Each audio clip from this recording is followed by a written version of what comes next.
एक बार की बात है। एक बार एक गुरु और एक संपन्न परिवार के एक शिष्य के साथ कहीं जा रहे थे। तो उस शिष्य को कोई मजाक सूझी, क्योंकि उसको रास्ते में किसी गरीब मजदूर के जूते दिखाई दिया।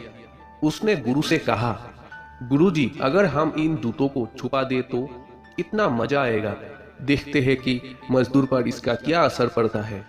आप उसको तो मजाक सूझ रहा था, लेकिन गुरु ने कहा कि नहीं, गरीब इंसान के साथ इस तरह का भद्दा मजाक करना ठीक नहीं है।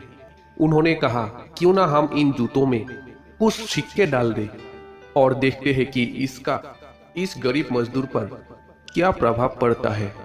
उन्होंने ऐसा ही किया। जैसे ही मजदूर अपना काम करके लौटा और उसने एक पाँव जूतों में डाला तो उसको कुछ कठोर सा महसूस हुआ। उसने अंदर हाथ डाला तो उसको कुछ सिक्के दिखाई दिया। वो थोड़ा आश्चर्य में पड़ गया। आसपास किसी को देखा तो कोई भी नहीं दिखाई दिया। वापस अपने दूसरे पैर जूतों में डाला और वापस उसको उसमें कुछ सिक्के दिखाई दिया। आप दोनों जूते के सिक्कों को उसने अपने हाथों में रखा और प्रभु की तरफ इशारा किया।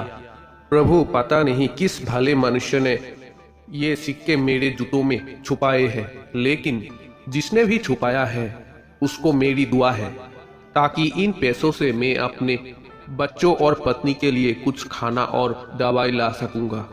और इतना बोलकर वो चला गया। इस बात को शिष्य और गुरु दोनों सुन रहे थे।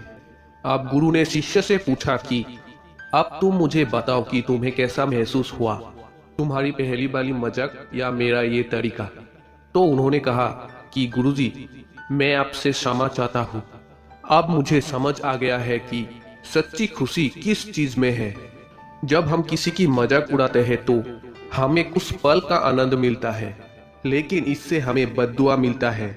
लेकिन अगर हम किसी की मुश्किल परिस्थिति में मदद करते हैं और जिसकी भी हम मदद करते हैं उसको भी नहीं पता कि हमने उसकी मदद की है, लेकिन अंदर ही अंदर हमें पता है कि हमने उस इंसान की मदद की है, यही सच्ची खुशी है।